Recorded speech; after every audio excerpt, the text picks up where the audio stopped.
Bismillahirrahmanirrahim. Innal hamdalillah nahmaduhu wa nasta'inuhu wa nastaghfiruh wa na'udzu billahi min shururi anfusina wa min sayyiati a'malina. Man yahdihillahu fala mudhillalah wa man yudlilhu fala hadiyalah.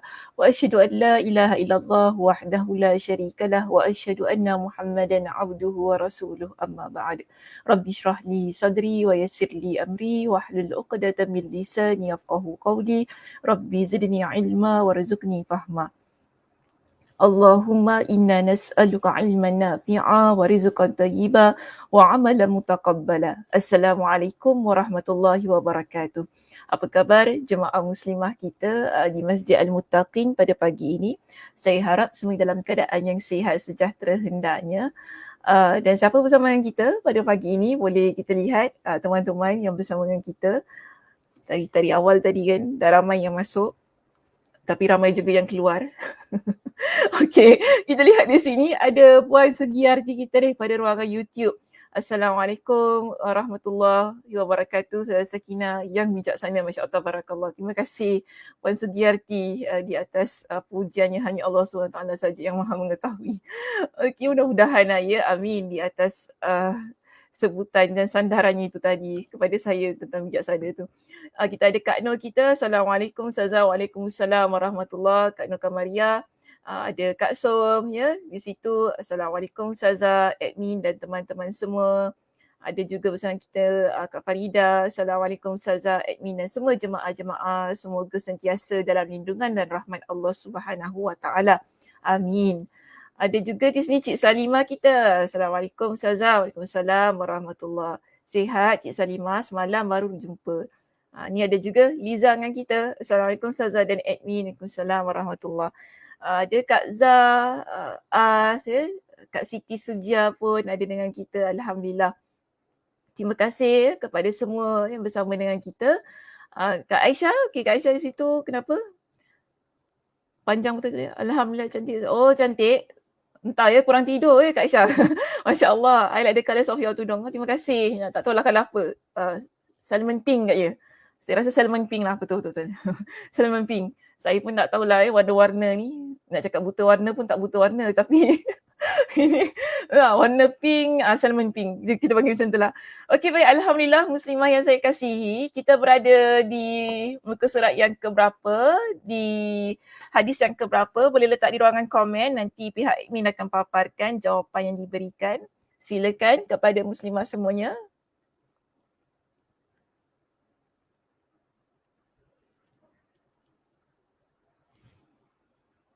Ada yang nak berikan?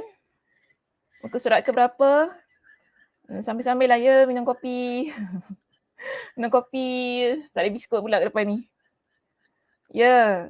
Muka surat 435. Hadis 50. Okey, Kak Som. Hadis 50. 435 Ustazah. Kak Farida kata apa? Hadis 50. Muka surat 435.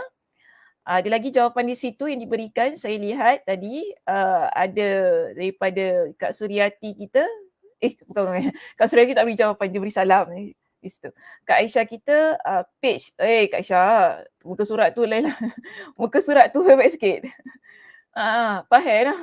Ini mu dari mana?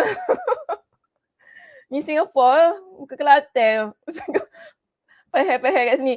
Page 435, hadis 50. Muka surat 435, hadis. Yang ni pula hadis. Okey. Macam-macam spelling. Hadis ke-50. Baik, Alhamdulillah. Sekejap ya, bagi saya minum air dulu.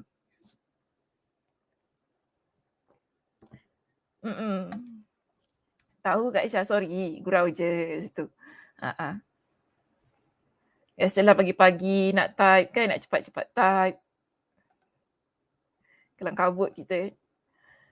Baik, kita lihat. Kita dah berada di hadis yang ke-50, keutamaan zikir, dan kita berada di bahagian yang pertama kerana perbincangan kita di hadis yang ke-50 ini agak panjang. Jadi saya berikan kepada ataupun saya bahagikan kepada beberapa bahagian. Yang penting pada pagi ini kita akan masuk introductionnya terlebih dahulu. Okey, introduction terlebih dahulu. Jadi nanti boleh dibawa perbincangannya hingga ke minggu hadapan insya-Allah. Dan yang paling penting juga, ini adalah hadis kita yang terakhir dalam kitab ini. Mungkin ada yang bertanya, lepas ni kita nak guna kitab apa? Nanti dululah ya, Muslimah, saya belum lagi cari kitab yang sesuai. Kita lihat nanti bagaimana keadaannya. Okay, kita lihat dulu kitab apa yang akan menggantikan kitab Jami' Ulum Al-Hikam. Apapun fokus terlebih dahulu untuk hadis kita yang terakhir ini, hadis kita yang ke-50 yang amat penting untuk kita sebagai seorang muslimah fahami dan juga amalkan ni dalam kehidupan kita sehinggalah ke akhir hayat. Jadi kita berada di muka surat 435 di hadis yang ke-50 bertajuk keutamaan zikir. Kita baca hadisnya terlebih dahulu di sini, okay, yang menjadi main ataupun hadis perbincangan kita. Hadis ini daripada seorang sahabat Nabi bernama Abdullah ibn Busr radhiyallahu anhu. Di dalam hadis ini sebenarnya ada datang seorang lelaki, ataupun dalam riwayat lain menyebutkan ada datang 2 orang lelaki yang mana mereka ini datang kepada Nabi SAW untuk bertanyakan tentang perihal agama. Di akhir pertemuan, kerana hadisnya agak panjang ya Muslimah, dan dalam kitab kita ini menyatakan dengan redaksi yang pendek. Dan saya pun nak memendekkan juga ya perbincangan hadis yang menjadi perbincangan utama ini dengan mengambil bagaimana pertemuan tersebut berakhir. Jadi pertemuan Nabi SAW dan lelaki ini yang datang bertemu dengan Nabi SAW pada masa itu berakhir dengan satu persoalan yang mana dia kata kepada Nabi, inna syara'i'al Islam qad kathurat alaina fababun natamassaku bihi jami'un. Jadi dia tanya kepada Nabi, wahai Rasulullah, sesungguhnya syariat Islam telah begitu banyak atas kami. Maknanya kami dah tahu banyak dah dalam agama ini. Kami tahu tentang kewajipan solat, kewajipan menjadi seorang yang berakhlak mulia, kewajipan menjadi seorang Muslim yang mana sentiasa taat kepada Allah, taat kepada perintah Rasulullah SAW juga, yang bukan hanya dalam kehidupan ini mengajarkan kepada kita, iaitu dalam agama ini mengajarkan kepada kita tentang muamalah kita ataupun hubungan kita dengan Allah, tetapi juga muamalah kita sesama manusia. Ini maksudnya dia kata kita dah tahu banyak perkara ya dalam syariat Islam. Telah begitu banyak yang kami tahu yang berada di beban ataupun di bahu kami ini untuk kami lakukan. Namun dia ada tanya satu persoalan yang mana dia kata fababun natamassaku bihi jami'un. Maksudnya maka tunjukkanlah kami satu pintu. Maksudnya satu amalan yang menghimpun seluruh kebaikan agar kami dapat berpegang teguh dengannya. Tapi saya nak ingatkan di sini Muslimah, tak bermakna bila dia tanya begini dan bila Nabi SAW nanti kan memberikan jawapannya, kita hanya berpegang dengan itu sahaja.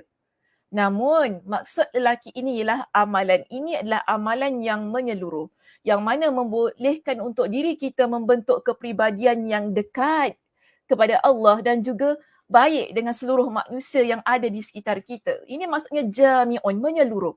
Dengan amalan ini dia akan sentiasa menjadikan kita seorang muslimah yang ingin menjadi muslimah yang salihah. Itu maksudnya. Jadi apa yang Nabi SAW sabdakan ketika baginda mendengar permintaan ataupun soalan yang diajukan oleh lelaki ini. Jadi Nabi SAW di dalam hadis ini yang diriwayatkan oleh Imam Ahmad dengan status hadis yang sahih. Nabi kata apa? La yazalu lisanuka ratban min dzikrillahi azza wa jal. Maksudnya, hendaklah lisanmu, iaitu lidah kita ini sentiasa basah dengan zikir kepada Allah azza wa jal. Simple kan? Okey, nampak simple saja. Nabi jawab dengan satu jawapan yang simple, tetapi bila kita, tadi pun saya kata saya akan bahagikan perbincangan ini kepada beberapa bahagian. Apa yang Nabi sebutkan, ia tak sesimpel. Tak sesimpel bagaimana kita ni sebagai seorang muslimah ingin amalkan. Ia merangkumi banyak perkara, okay? Ia meliputi banyak perbahasannya yang bukan hanya semata-mata kita tahu zikir kepada Allah ini, ia merupakan amalan yang menyeluruh, yang boleh mendatangkan kebaikan kita untuk kehidupan dunia dan akhirat. Yang mana perlu sentiasa kita lazimi, sentiasa kita letakkan dalam diri kita. Sebab tu Nabi kata apa tadi? La yazalu lisanuka ratban. Hendaklah kamu membasahkan lidahmu. Bila kita kata membasahkan lidahmu bermakna jangan sampai lidah kita ini kering daripada berzikir kepada Allah. Maksudnya jangan kita ketepikan amalan ini. Okey, ia perlu dilazimi, dia perlu sentiasa dilakukan, tidak kira ya pada waktu bila pun, susah, senang, siang, malam, gembira, berduka. Ini maksud Nabi SAW. Dan di dalam syarah kita di sini ya Muslimah, kita lihat bagaimana Imam Ibn Rajab Al-Hanbali ketika dia mensyarahkan hadis ini di dalam kitab kita, dijelaskan bahawa telah disinggung. Maksudnya perbincangan berkenaan dengan zikir ini daripada hadis yang pertama hinggalah hadis kita yang ke-49. Jika kita lihat ya, dalam semua hadis-hadis itu, sebenarnya hadis-hadis tersebut mengingatkan kepada kita tentang Allah Subhanahu Wa Taala. Jadi sebab itu dia kata kepada kita telah disentuh secara terpisah-pisah. Maknanya kita kadang-kadang kita sebut tentang zikir ini dalam hadis yang kedua, kadang-kadang pada hadis yang ke-11, kadang-kadang hadis yang ke-15. Begitu keadaannya maksudnya. Dari keutamaan-keutamaan berzikir, iaitu mengingat dan menyebut Allah. Berzikir ni bukan sahaja semata-mata kita kata kita ingat Allah, tetapilah kita menyebut nama Allah Subhanahu Wa Taala. Dan di sini kami akan mengulas keutamaan senantiasa dan banyak berzikir. Jadi untuk hadis yang terakhir ini, Imam Ibn Rajab Al-Hanbali dia kata apa? Kita akan mengulas, maksudnya kita akan membincangkan secara tuntas, secara terperinci berkenaan dengan keutamaan bila diri kita ini sentiasa memperbanyakkan zikir kepada Allah Subhanahu Wa Taala. Jadi pada perenggan yang kedua dalam kitab ini, Imam Ibn Rajab Al-Hanbali dia jelaskan Allah Subhanahu Wa Taala telah memerintahkan orang-orang mukmin untuk berzikir, iaitu mengingat dan menyebutnya dengan zikir yang banyak. Jadi ini adalah perintah Allah. Bukan semata-mata sesuatu yang Nabi SAW letakkan ataupun sebutkan kepada lelaki itu tadi untuk diamalkan. Tetapi yang paling penting yang perlu kita tahu dan perlu kita fahami, ini adalah perintah yang Allah Subhanahu Wa Taala muatkan dalam Al-Quranul Karim. Antaranya ya dalam surah Al-Ahzab pada ayat yang ke-41. Iaitu di sini kita lihat apa yang Allah Subhanahu Wa Taala firmankan. Allah Subhanahu Wa Taala berfirman ya di situ dalam surah Al-Ahzab pada ayat yang ke-41, dan dalam kitab kita menyebutkan juga ayat yang ke-42. Cuma saya tak letaklah ya di sini Muslimah pada slide saya ayat yang ke-42, boleh terus refer pada kitab kita. Yang saya nak ringkaskanlah ya slide saya di sini. Allah Subhanahu Wa Taala berfirman. Apa kata Allah? Ya ayyuhallazina amanu dzkurullaha dzikran katsira. Wahai orang-orang yang beriman, berzikirlah dengan menyebut nama Allah dengan zikir yang sebanyak-banyaknya. Zikran kathira. Ini perintah Allah Subhanahu Wa Taala. Bukti sebagai satu perintah dalam surah Al-Ahzab ini ayat yang ke-41 menunjukkan kepada kita seorang yang beriman, apa yang Allah Subhanahu Wa Taala perintahkan kepada dia, apakah ciri-ciri yang ada pada diri dia, bagaimana dia meletakkan satu kepribadian yang indah pada diri dia, ialah berzikir kepada Allah Subhanahu Wa Taala. Sebab itu dalam ayat ini Allah tak seru kepada secara umum. Nampak ya, dalam ayat ini seruannya tidak secara umum, tetapi seruannya khusus Allah berikan kepada siapa? Orang yang beriman. Jadi kita muslimah yang beriman kepada Allah Subhanahu Wa Taala, seruan itu Allah berikan kepada kita sebagai seorang muslimah yang beriman kepada Allah. Apakah yang seharusnya kalian lakukan? Ingat Allah. Uzkurullah. Bagaimana dalam keadaan yang bagaimana? Zikran kathira. Bukan sikit-sikit.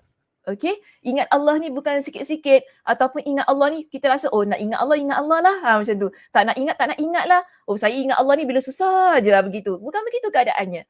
Tetapi Allah sebutkan zikran kathira. Bila kita merujuk ya muslimah untuk surah Al-Ahzab ini pada ayat yang berikutnya. Tadi sekarang kita bincangkannya di sini ayat 41. Pada ayat yang berikutnya, ayat yang ke-42, apa kata Allah Subhanahu wa taala? Wasabbihuhu bukratan wa asila.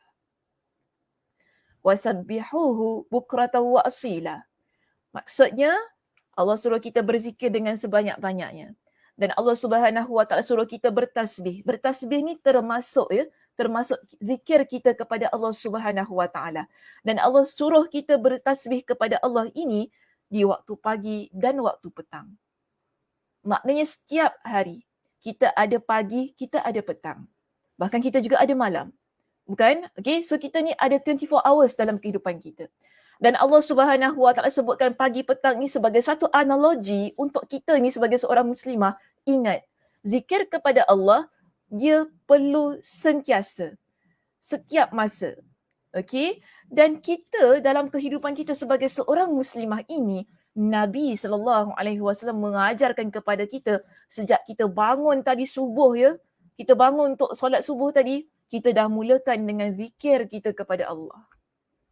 Kan kita ada doa ni antara zikir kita ya muslimah. Maknanya bila kita berdoa kepada Allah, kita bangun, kita buka mata, sedar nak solat subuh tadi kan, kita buka mata kita, kita berdoa, bermakna kita dah ingat Allah Subhanahu wa taala dah tu. Sebab doa kita minta kepada Allah. Kita tak minta kepada yang tak diingati bukan, kita minta kepada yang kita ingat iaitu Allah Subhanahu wa taala. Lalu kita melaksanakan solat kita, kan kita masuk tandas, kita baca doanya, keluar tandas ada doanya. Dalam wuduk tu sendiri pun ada macam-macam doa, ada macam zikir yang Nabi SAW ajarkan. Kemudian kita solat, ada solat sunatnya, kemudian solat sunat duha. Sampai nanti kita nak tidur, kan amalan kita ini semua ataupun perbuatan kita tidak ada satu pun yang lekang daripada doa, iaitu zikir kepada Allah. Itu menunjukkan bahawa pagi dan petang hidup kita, lidah kita sentiasa basah dengan zikrullah. Dalam keadaan yang sentiasa kita berdoa kepada Allah Subhanahu wa taala, kita ucapkan zikir, kita nak keluar rumah, kan mungkin kita ada yang nak pergi ke pasar, nak pergi kedai, ada nak pergi jemputan kahwin ke apa lah ya, kalau mungkin ada pada hari Sabtu nanti, Sabtu ini nak pergi jemputan ke apa kan, kita nak keluar rumah kita ni. Ada doa kan, ada zikir yang Nabi SAW ajarkan. Naik kenderaan pun ada. Betul tak?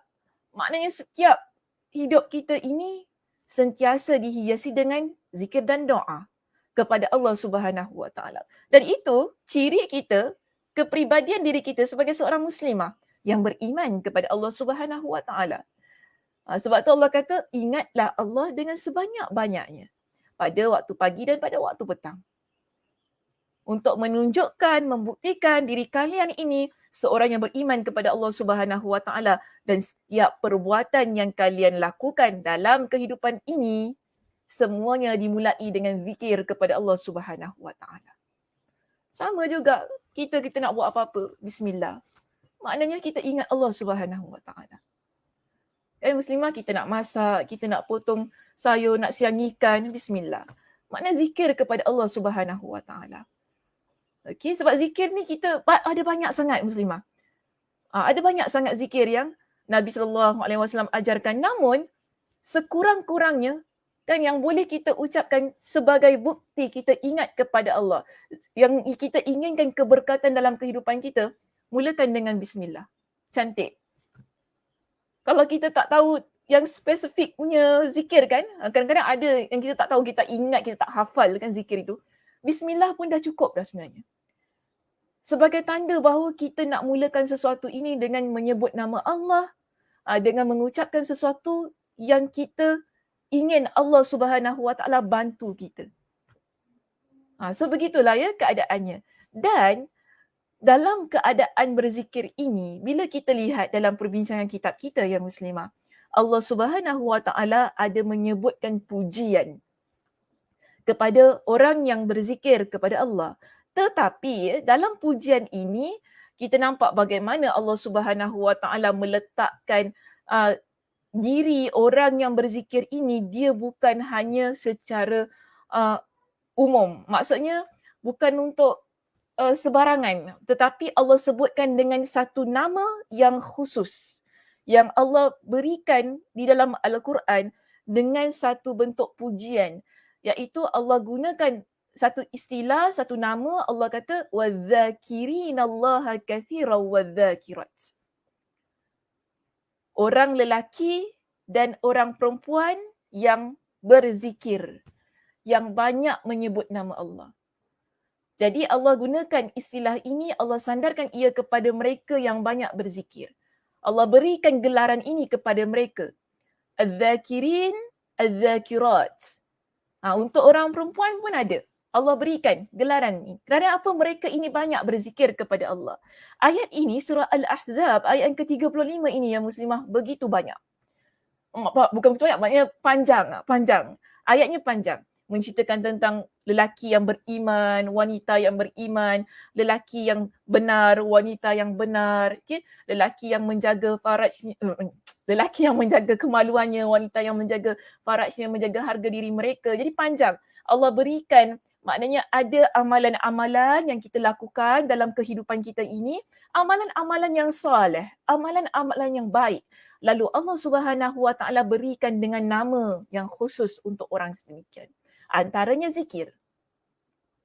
Jadi bila seseorang itu dia banyak berzikir kepada Allah, Allah panggil dia sebagai az-zakir, iaitu orang lelaki yang banyak berzikir. Kalau orang perempuan az-zakirat, iaitu orang perempuan yang banyak menyebut nama Allah Subhanahu Wa Taala. Dan Allah kata apa? A'addallahu lahum maghfiratan wa ajran azima. Ini adalah keutamaan, ini adalah ganjaran yang Allah Subhanahu Wa Taala berikan kepada lelaki dan wanita yang banyak berzikir kepada Allah Subhanahu Wa Taala. Yang mana Allah Subhanahu Wa Taala sebutkan di sini, wadh-dhakirinallaha katsiran wadh-dhakirat. A'addallahu lahum maghfiratan wa ajran azima. Dan untuk lelaki dan perempuan yang banyak menyebut nama Allah, tapi bukan untuk mereka berdua ini sahaja ya muslimah. Okey, ada. Tadi pun saya dah sebutkan. Ada lagi sebelum Allah sebutkan wadh-dhakirinallaha katsiran wadh-dhakirat, ada banyak lagi amalan-amalan yang Allah Subhanahu Wa Taala sertakan sebelum menyebutkan ini, yang mana Allah sebutkan a'addallahu lahum. Allah Subhanahu Wa Taala menyediakan untuk mereka semua. Apa yang Allah Subhanahu Wa Taala sediakan? Maghfirah. Maghfirah tu maksudnya keampunan. Allah berikan kepada kita dengan keampunan bila kita melazimi zikir ataupun bila kita berusaha untuk membasahkan lidah kita dengan zikrullah. Allah Subhanahu Wa Taala bukan sahaja memberikan kepada kita ataupun menyediakan untuk kita dengan keampunan Allah, tetapi di sini Allah Subhanahu Wa Taala menyebutkan bahawa orang yang banyak berzikir kepada Allah, tidak kira sama ada dia lelaki ataupun perempuan, Allah berikan kepada dia dengan ajran azima, iaitu pahala yang begitu besar untuk dia. Ni pahala di sisi Allah Subhanahu Wa Taala lah ya. Dan kebiasaannya di kalangan para ulama, bila mereka ini menyebutkan tentang pahala yang besar, mereka akan kata ia adalah ganjaran syurga, kerana itu adalah ganjaran yang paling besar yang sentiasa kita ingin kejarkan dan sentiasa kita inginkan dalam kehidupan kita ini, iaitu syurga Allah Subhanahu Wa Taala. Jelas kepada kita di sini bahawa orang yang berzikir kepada Allah tidak kira sama ada dia lelaki ataupun perempuan. Di kalangan orang yang mukmin, iaitu mereka yang beriman kepada Allah, Allah Subhanahu Wa Taala tidak menyia-nyiakan amal perbuatan mereka lantaran ingatan mereka sentiasa untuk Allah, lantaran lidah mereka sentiasa menyebut nama Allah. Di sini Allah buktikan kepada kita dalam surah Al-Ahzab ayat ke-35 itu tadi, bahawa ada ganjaran yang diberikan kepada mereka yang sentiasa ingin mengingati Allah Subhanahu Wa Taala, iaitu maghfirah dan juga ganjaran pahala yang besar. Nabi SAW dalam sebuah hadis yang sahih, iaitu hadis yang diriwayatkan oleh Imam Muslim, Nabi SAW dengan beberapa orang para sahabat pernah berjalan melalui kota Makkah ini, dan di situ Nabi SAW ada melalui sebuah gunung, yang mana dalam hadis ini Abu Hurairah radhiyallahu an dia menceritakan kepada kita bahawa Nabi SAW Ya, ada. Maaf Nabi SAW ada bersama dengan para sahabat pada satu ketika pergi ke Makkah. Dan saya kira di sini ialah maknanya pada masa itu Nabi SAW sudah berpindah ke Madinah dan ada pada satu masa baginda pergi ke Makkah. Sebentar ya.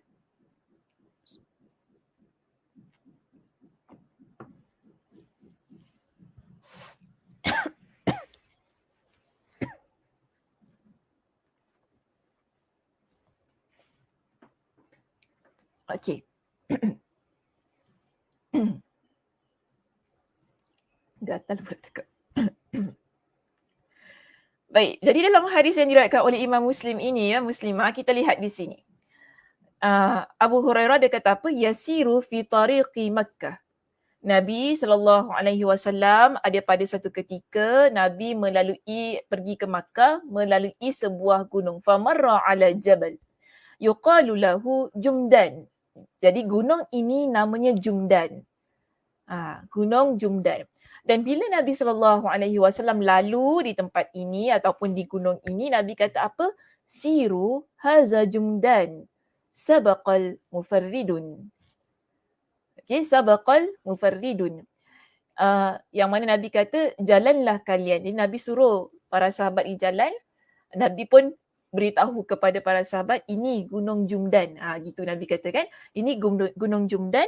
Al-Mufarridun telah mendahului kita. Maksudnya Al-Mufarridun di sinilah ada orang yang Nabi gelar mereka ini sebagai Al-Mufarridun telah melalui gunung ini terlebih dahulu daripada kita. Jadi di kalangan para sahabat ini mereka bertanya kepada Nabi SAW. Qalu wa man mufarridun. Okey, qalu wa man mufarridun ya Rasulullah. Mereka tanya kepada Nabi, wahai Rasulullah, siapakah al-mufarridun? Sebab tadi Nabi sebutkan orang al-mufarridun ini mereka dah melalui gunung Jumdan ini. Jadi Nabi SAW pun jelaskan kepada kita. Di situ Nabi kata apa? Qala adz-dzakiruna Allah katsira wadz-dzakirat. Al-mufarridun ialah lelaki dan wanita. Okey, dan satu saja saya terletak dua tu. Lelaki dan wanita yang banyak berzikir kepada Allah. Jadi Nabi panggil mereka sebagai orang yang mendahului. Ataupun ada juga di kalangan para ulama hadis yang menterjemahkan dia sebagai orang yang telah memenangi kita. Yang telah mendahului maknanya dia dah terkedepan daripada kita, dah dahului. Jadi maksudnya bila kita kata orang tu dah melangkau lebih jauh daripada kita, maknanya dia adalah orang yang menang. Okey, orang yang menang. Jadi orang yang menang ini, maknanya orang yang menang ini Nabi SAW gelarkan mereka sebagai orang yang banyak berzikir kepada Allah Subhanahu Wa Taala. Itu maksudnya lah bila Nabi SAW sebutkan dengan istilah ataupun dengan penamaan al-mufarridun untuk orang yang banyak berzikir. Jadi Nabi SAW melihat mereka ini sebagai orang yang menang, sebagai mereka yang telah mendahului orang yang lain kerana sifat mereka ataupun sikap mereka yang sentiasa ingin membasahkan lidah mereka dengan zikrullah. Dia begitu keadaannya. Baik, jadi kita lihat di sini Muslimah, dalam kitab kita disebutkan bahawa Nabi SAW, muka surat 437 Muslimah, lihat di situ. Muka surat 437 di atas sekali. Okey, di atas sekali kita ada satu perenggan di situ yang menjelaskan kepada kita tentang keadaan diri Nabi SAW. Jadi dalam situasi ataupun dalam keadaan yang berzikir ini, kita ni tidak ada contoh lain yang boleh kita lihat sebagai role model kita untuk melazimi ataupun untuk melaksanakan amalan zikir.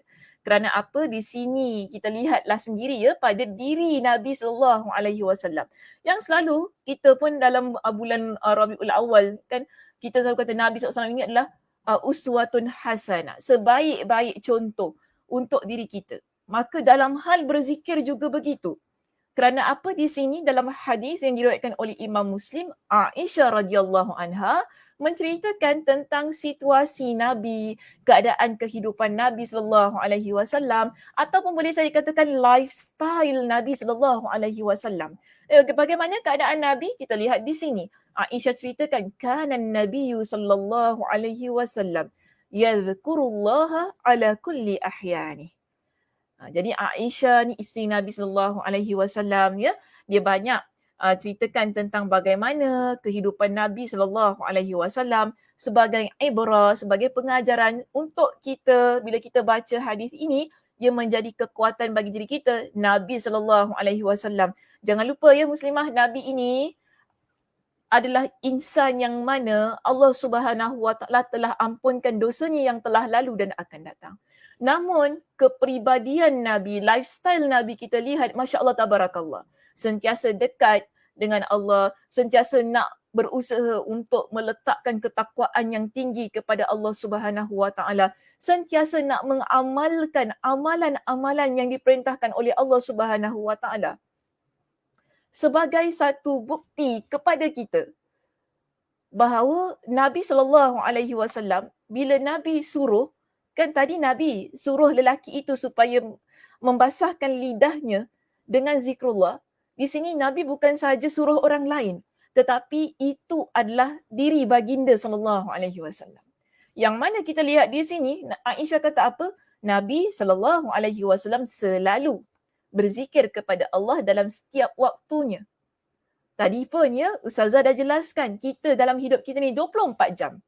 Kita ada 24 jam yang mana kita sentiasa, setiap perbuatan yang kita nak lakukan dalam hidup kita ini, bila Allah Subhanahu Wa Taala bangunkan kita tadi untuk subuh tu kan, kita dah mula dah berzikir kepada Allah. Sampailah nanti kita nak tidur, kita pun ada zikir kan sebelum tidur, betul tak? Kita ada zikir, kita baca 33 kali subhanallah, 33 kali alhamdulillah, kemudian kita tutup dengan 34 kali Allahu Akbar, zikir yang Nabi ajarkan kepada puteri baginda Fatimah radhiyallahu anha dan juga menantunya Ali radhiyallahu an. Dibuka dengan zikir lalu ditutup dengan zikir. Itulah kehidupan kita muslimah. Dan begitulah juga kehidupan Nabi sallallahu alaihi wasallam yang menjadi contoh untuk diri kita. Ini yang Aisyah radhiyallahu anha sebutkan tentang kehidupan Nabi sallallahu alaihi wasallam. Dan kalau kita lihat dalam kitab kita ini diberikan kepada kita dengan beberapa lagi penjelasan berkenaan dengan zikir. Okey, iaitu ada pendapat daripada Al-Hasan rahimahullah yang berkata, hamba-hamba Allah yang paling dicintai oleh Allah adalah yang paling banyak berzikir, iaitu mengingat dan menyebutnya, dan paling takwa hatinya di antara mereka. Bermakna di sini, bila kita banyak berzikir kepada Allah, ia adalah antara cara untuk kita meraih cinta Allah Subhanahu Wa Taala. Dan juga sebagai antara usaha kita untuk sentiasa meletakkan ketakwaan pada diri kita. Ya, ketakwaan maksudnya rasa takut kita kepada Allah Subhanahu Wa Taala. Bila kita sentiasa berzikir kepada Allah, ingat kepada Allah, kita ni kalau nak buat dosa muslimah, kita rasa takut. Ini maksudnya. Kita akan fikir, takkanlah nak buat begini kan. Kita ingat Allah Subhanahu Wa Taala. Dan begitu juga bila Ka'ab radhiyallahu an berkata di sini, ada pendapat yang beliau keluarkan tentang zikir ini. Dia kata apa? Siapa yang banyak berzikir, iaitu mengingat dan menyebut Allah, dia bebas dari kemunafikan. Maknanya orang yang banyak berzikir kepada Allah tidak ada pada dirinya ciri-ciri orang yang munafik. Sebab kita tahu dan kita pernah bincangkan bukan tentang ciri-ciri orang munafik. Satu bab kita bincangkan, ya, ada satu hadis kita bincangkan. 4 ciri orang munafik. Berjela-jela saya bincang tentang orang munafik ini. Di sini Ka'ab radhiyallahu anhu dia kata apa? Orang yang banyak berzikir kepada Allah bebas dirinya daripada ciri orang munafik. Kerana orang munafik ini dia cuma nampak keimanannya di luaran sahaja, pada zahirnya sahaja. Tapi dalaman dia tidak. Maknanya Kita ni kalau zikir, kebiasaannya kita letakkan dalam hati tau. Okey, kita letakkan Allah Subhanahu Wa Taala itu dalam hati kita. Kita penuhkan hati kita dengan ketakwaan, takut kepada Allah Subhanahu Wa Taala. Itu yang menyebabkan kita mampu untuk ingat Allah sehingga kita mampu untuk melantunkan zikir kepada Allah Subhanahu Wa Taala. Namun orang yang munafik, jiwa dia tak. Jiwa dia tak takut pada Allah. Jiwa ni tak beriman kepada Allah Subhanahu Wa Taala. Bahkan dia adalah orang yang apa kes aku nak ingat Allah. Begitu keadaan dia. Sebab itu di sini Ka'ab kata apa? Kalau kita ini sentiasa berzikir kepada Allah, bermakna jiwa dan raga itu berzikir kepada Allah. Dan jiwanya bebas daripada ciri orang yang munafik. Dan di sini dijelaskan kepada kita, ini diperkuat oleh bahawasanya Allah telah menyifati orang-orang munafik. Bahawasanya mereka tidak berzikir. Maknanya orang munafik ini mereka tidak berzikir walaupun luarannya kita boleh nampak dia berzikir kepada Allah tapi dalamannya tidak. Ini beza orang yang beriman dan orang yang munafik muslimah. Okey, orang yang beriman ini bila dia berzikir bukan hanya setakat lidahnya itu basah tetapi jiwanya juga turut basah dengan zikrullah. Berbeza dengan orang munafik. Orang munafik ini betul, mungkin kita nampak dia berzikir kepada Allah sehingga kita pun tak tahu adakah dia munafik ataupun tidak. Kerana zahirnya nampak sebagaimana orang yang beriman. Namun Allah Subhanahu Wa Taala Maha mengetahui orang munafik ini hanya luaran saja kita nampak. Dia solat, dia berzikir kepada Allah kan, nampak dia baca Quran contohnya, nampak dia ni baik contohnya, tapi dalam hatinya sebaliknya. Dalam hatinya sebaliknya. Nah, hati dia tak ingat kepada Allah. Hati dia tu tak basahlah dengan zikrullah. Hati dia kering. Dia cuma berzikir tu nak tunjukkan kepada orang lain, kononnya dia sama-sama dengan kita. Ini orang munafik. Namun itu hanya, kita tak bolehlah nak lihatkan keadaan yang sedemikian. Siapa munafik antara kita ke apa, kita tak boleh, oh kau ni munafik. Tak boleh cakap begitu. Sebab ini benda-benda yang berkaitan dengan hati ni, dia hanya Allah Subhanahu Wa Taala sajalah ya yang boleh menilai hati, niat seseorang. Kita cuma berhusnuzanlah dengan orang yang kita nampak. Tapi Allah Subhanahu Wa Taala Maha mengetahui. Tidak ada apa yang boleh menjadi rahsia antara kita dan Allah Subhanahu Wa Taala. Dan Allah tahu adakah hati kita turut berzikir kepada Dia. Allah itu Maha mengetahui bagaimana detakan hati kita, bagaimana getaran hati kita, apa yang kita rasakan, Allah Subhanahu Wa Taala Maha mengetahui. Maka sebab itu di sini disebutkan kepada kita, orang ini kan, maka siapa yang banyak berzikir, mengingat dan menyebut Allah, bererti dia telah menjauhi mereka dalam ciri ataupun dalam sifat-sifat ataupun ciri-ciri mereka. Nak katanya di sini, orang yang berzikir kepada Allah Subhanahu Wa Taala dengan sebanyak-banyaknya tadi yang kita sebutkan dalam surah Al-Ahzab pada ayat yang ke-41-42. Kita kuatkan lagi dalam surah Al-Ahzab pada ayat yang ke-35. Kita kuatkan lagi perbincangan ini dengan hadis Nabi SAW yang menggelarkan orang yang berzikir sebagai orang yang menang, sebagai al-mufarridun. Dalam teks ini, Imam Ibn Rajab Al-Hanbali ingatkan kepada kita, orang yang begini, yang banyak berzikir kepada Allah, mereka adalah insan yang jauh daripada ciri-ciri, sifat-sifat orang yang munafik. Kerana orang yang begini mereka berzikir jiwa dan raga. Bukan hanya setakat lidahnya sahaja yang melantunkan zikir kepada Allah Subhanahu Wa Taala. Okey, seterusnya kita lihat pada perenggan yang berikutnya di sini, kerana itu orang yang mencintai tidak akan pernah hilang nama yang mencintainya dari dalam hatinya. Ini analogi yang diberikan untuk kita. Kita kalau suka muslimah dengan seseorang, kita cinta dengan orang itu, kita dah mabuk kepayang dengan dia, orang kata begitu kan. Kita ni orang kata kalau ikut bahasa Melayu kata apa? Ustazah saya ni suka sangat dengan orang tu kan. Orang kata tidur tak lena, mandi tak basah, makan tak kenyang. Tidur tak lena tu tak tidur maknanya kan. Tidur tak lena, mandi tak basah, mandi tak mandi. Mandi tak basah.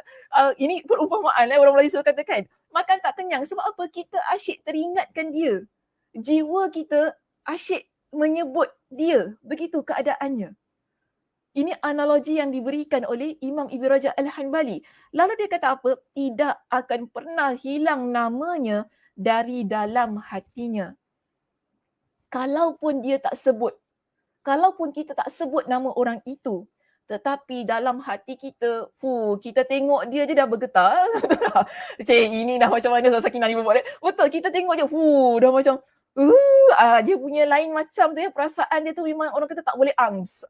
Kita nampak je dia macam gitu keadaannya. Sebab apa? Walaupun tak sebut, tapi jiwa kita dah seolah-olah menyebut-nyebut namanya. Dia tak lekang daripada hati kita. Dan di sini dikatakan hingga kalau dia dibebani untuk melupakan dan agar tidak ingat kepadanya, nescaya dia tidak akan mampu. Dan dalam situasi yang sedemikian, kita dah cinta dia, jiwa, raga, hati kita tak lekang sebut nama dia, kita asyik ingat pada dia kan. Kemudian ada sesuatu perkara yang berlaku yang menyebabkan kita ni perlu tinggalkan dia. Ia bukan perkara yang mudah, bukan. Kita dah suka seseorang lalu kita ni nak lupakan dia, kita nak tinggalkan dia ataupun kita orang kata apa, kita nak move on daripada dia, bukan perkara yang mudah, betul tak? Bukan perkara yang mudah. Dia satu beban yang begitu berat yang mana seolah-olah ada batu yang kita nak angkat, batu itu begitu besar yang ada dalam hati kita nak angkat tapi tak boleh, kita hirit, tak boleh juga. Begitu situasinya. Dan di sini dia kata apa kepada kita? Nescaya dia tidak mampu. Sukar untuk dia lakukan sedemikian. Dan kalau dia dibebankan untuk berhenti menyebutnya dengan lidahnya, nescaya dia tidak akan boleh sabar untuk tidak menyebutnya. Dan kalau kita dibebankan, maksudnya ni kalau kita ni ada satu perkara yang berlaku yang menyebabkan kita tak nak sebut nama dia. Tapi sebab kita dah suka orang tu kan. Kita dah suka dia, kita dah cinta dia, dalam hati pun dah sentiasa sebut nama dia. Kalau kita tak satu hari tak cerita pasal dia, tak boleh lah. Macam gitu kan. Tak boleh lah. Mesti nak cerita, kau tahu tak, aku tengok IG dia gini tau. Padahal orang tu tak suka kita pun. Betul tak? Aku tengok dia gini ya Allah. Kenapa dia tak mesej aku? Dia jadi dalam keadaan yang sedemikian. Dia satu beban yang kita tanggung kerana apa? Satu je Muslimah. Sebab kita suka, kita cinta, kita berkenan yang menyebabkan jiwa dan raga kita tak berhenti untuk menyebut dan memikirkan tentangnya. Namun, yang sebaik-baiknya keadaan itu tadi yang berlaku, ia bukan sesama makhluk. Tetapi yang berlaku situasi begitu ialah antara kita dan Allah Subhanahu Wa Taala. Itu adalah satu perkara yang terbaik untuk kita usahakan ada pada diri kita. Dan di sini Imam Ibn Rajab Al-Hanbali didatangkan kepada kita dengan satu contoh, satu sejarah yang pernah berlaku dalam agama kita, iaitu tentang Bilal ibn Rabah radhiyallahu anhu. Setiap kali orang-orang musyrik menyeksa beliau di terik matahari, kerana bertauhid, beliau hanya mengucapkan ahad, ahad. Iaitu Allah yang Maha Esa. Dalam keadaan diseksa itu tadi, di tengah terik matahari, yang mana dia dipaksa supaya tidak beriman kepada Allah, namun lidahnya terus-terusan menyebut ahad, ahad, iaitu Allah yang Maha Esa, Allah yang Maha Esa. Lalu apabila mereka mengatakan, katakanlah Lata dan Uzza, iaitu Lata dan Uzza ni maksudnya ialah nama berhala. Okay, nama berhala. Namun beliau menjawab, aku tidak boleh mengucapkan Lata dan Uzza. Maknanya nak buat apa pada aku buatlah. Tapi ataupun namun nak mengeluarkan Allah, nak menghilangkan Allah daripada hati aku, daripada lidah aku, daripada pemikiran aku, itu tak mungkin berlaku. Kerana apa? Kecintaannya, kepercayaannya kepada Allah Subhanahu Wa Taala yang tiada galang gantinya. Ini satu contoh. Ya, satu contoh untuk kita teladani dalam kehidupan kita. Meletakkan Allah Subhanahu Wa Taala, iaitu satu amalan zikir kepada Allah, ingat Allah Subhanahu Wa Taala dalam setiap keadaan, setiap situasi. Walaupun mungkin dalam keadaan kita dipaksa untuk tidak mengingatnya, namun hati dan lidah kita akan sentiasa basah dan hidup untuk menyebut namanya, iaitu Allah Subhanahu wa Ta'ala. Di dalam kitab kita di sini ya Muslimah, sila lihat di perenggan yang terakhir sekali. Ada sebuah ayat Al-Quran dalam surah Al-Anfal pada ayat yang kedua. Disertakan dalam perbincangan ini untuk menunjukkan kepada kita orang yang beriman ketika dia mengingati Allah Subhanahu wa Ta'ala. Orang yang begini memiliki keutamaannya yang tersendiri. Bagaimana?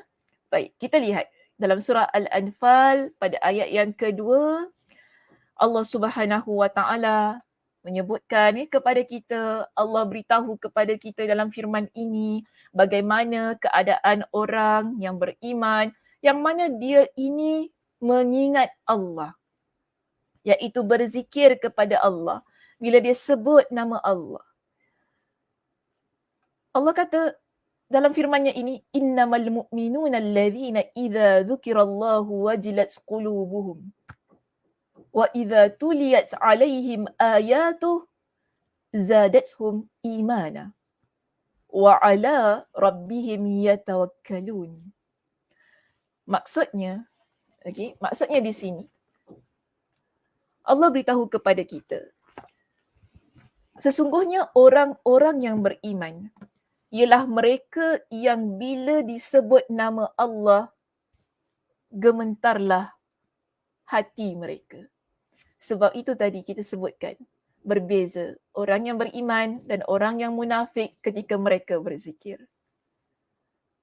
Orang yang beriman bila mereka berzikir, jiwanya turut berzikir, sehingga di sini Allah Subhanahu wa Ta'ala menceritakan keadaan jiwa mereka yang bergetar lantaran mengingati Allah Subhanahu wa Ta'ala. Di dalam ayat ini, bila kita merujuk kepada perbahasan yang ditampilkan oleh Imam Ibn Kathir rahimahullah di dalam kitab tafsirnya, beliau menjelaskan bahawa yang dimaksudkan dengan gementarlah hati mereka di sini dipetik daripada pendapat Mujahid. Ya, Mujahid berkata artinya takut. Maknanya jiwanya gementar, jiwanya takut kepada Allah. Okey, kemudian As-Suddi dan para ulama lainnya juga menyebutkan perihal yang sama. Pendapat yang mengatakan maksud wajilat qulubuhum ialah takut kepada Allah Subhanahu wa Ta'ala bukan hanya pendapat yang dikeluarkan oleh Imam Mujahid, tetapi juga di kalangan para ulama tafsir yang lain, antaranya As-Suddi. Dan di sini disebutkan bahawa inilah sifat orang yang beriman dengan sebenar-benarnya.